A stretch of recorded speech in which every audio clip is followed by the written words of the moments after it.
સ્વાગત છે। હું છું સુભદ્રા આસારી। હવે જોઈએ આજના મુખ્ય સમાચાર।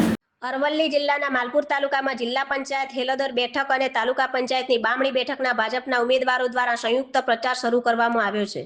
જિલ્લા પંચાયત હેલોદર બેઠક પરથી ભાજપના ઉમેદવાર શિલ્પાબેન રમેશભાઈ પગી, તાલુકા પંચાયત બામણી બેઠકના ઉમેદવાર મંગુબેન રાકેશભાઈ પૂજારા તેમજ હેલોદર બેઠક સાથે જોડાયેલી કમળાબેન રમેશભાઈ બારિયા ત્રણેય ઉમેદવારો પોતાના મત વિસ્તારમાં સાથે મળીને પ્રચાર માટે નીકળ્યા હતા।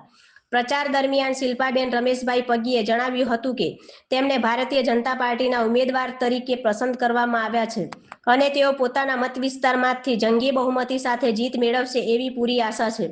તેમણે વધુમાં જણાવ્યું કે તેમની સાથે તાલુકા પંચાયતના અન્ય ઉમેદવારો પણ જીતશે અને જીત્યા બાદ મત વિસ્તારના લોકોના પ્રશ્નોના પ્રાથમિકતા આપી તેને યોગ્ય નિરાકરણ લાવવામાં આવશે।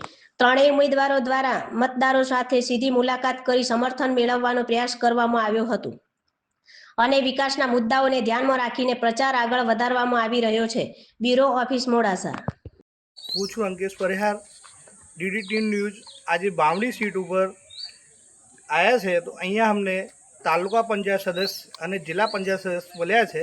હવે એમની મુલાકાત લઈએ છીએ, એમને પૂછીએ છીએ એમનું વિસ્તારમાં કેવું છે, શું છે, બધું એ જાતે જ બતાવશે। 10 હેલોદર જિલ્લા પંચાયતમાંથી ઉમેદવારી કરી છે શિલ્પાબેન રમેશભાઈ અને અમે ભાજપની પ્રચાર કરી છે કમળમાં મત આપી વિજયતા કરી એવા મારા વહાલા મતદારો ભાઈઓ બહેનો અને અમે બધા જોડે રહીને જ અમે પ્રચાર કરીએ છીએ। અમે 100% જીતનારો છીએ અને અમારો વિજય થનારો છે। જય હિન્દ, જય ભારત।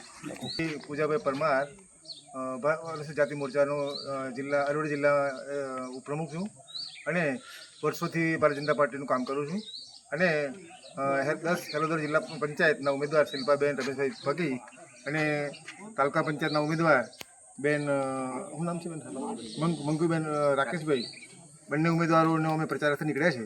આજે બમણી સીટની અમારી પ્રચાર ચાલુ છે। અમને લોકોનો પ્રચાર સારો છે। અમે પીપળા સીટ, ગોવિંદપુર સીટ, નવા સીટ અને આજે બમણી સીટનો પ્રચાર કરી રહ્યા છે। ખૂબ સારો પ્રચાર છે અને ભારતીય જનતા પાર્ટીના પુષ્કળ બહુમતીથી અમને જીતાડશે અને બધા જ મતદારો અમારી સાથે છીએ। જય હિન્દ, જય ભારત। બારિયા કમળાબેન રમેશભાઈ બારિયા, મારા મત વિસ્તારની અંદર સારું રિઝલ્ટ જોવા મળે છે અને અમે બધા મહેનત કરી રહ્યા છીએ અને પરિણામ સારું મળશે એવી અમે ઉમ્મીદ રાખીએ છીએ।